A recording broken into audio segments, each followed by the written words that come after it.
Assalamualaikum warahmatullahi wabarakatuh. Saya Ismail dari Fakultas Usuluddin. Eh, saya ingin menjelaskan tentang struktur Al-Quran, yang mana ini adalah tugas UAS saya. Pembukaan langsung saja. Judul pengantar. Al-Quran adalah kitab suci umat Islam yang terdiri dari wahyu Allah Subhanahu wa taala pada Nabi Muhammad sallallahu alaihi wasallam. Struktur Al-Quran mencerminkan pesan ilahi tersusun sistematis dan penuh makna. Pendahuluan struktur Al-Quran. Subjudul Tala'ah ilmiah atas susunan dan komposisi kitab suci. Masuk pengertian struktur Al-Quran. Struktur Al-Quran meliputi susunan surah, ayat, dan tema hubungan antar bagian.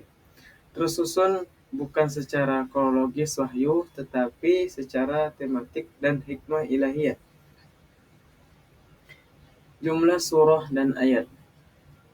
Jumlah surah dalam Al-Quran yaitu ada 114 surah dan ayat adalah 6.236 ayat dalam Mushaf Utsmani. Bisa berbeda sedikit tergantung qiraatnya.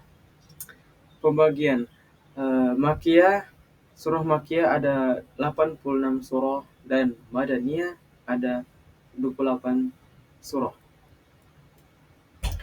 Pembagian Al-Quran.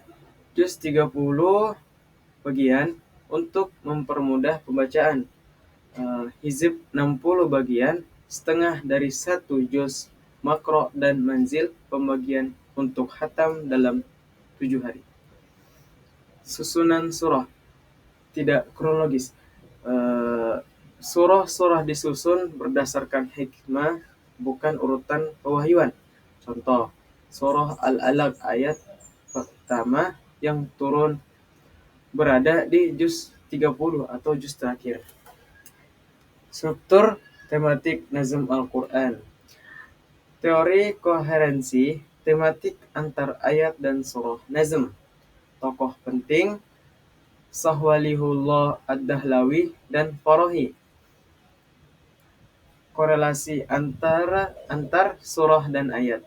Surah memiliki hubungan tematik satu sama lain. Contoh, Al-Fatihah sebagai induk Al-Quran dan tema lanjutan dalam Al-Baqarah.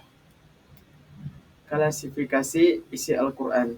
Yang pertama itu ada akidah. Akidah ini membahas tentang iman kita kepada Allah Subhanahu wa taala, iman kepada malaikat, iman kepada qadar dan kepada makhluk Allah yang lain.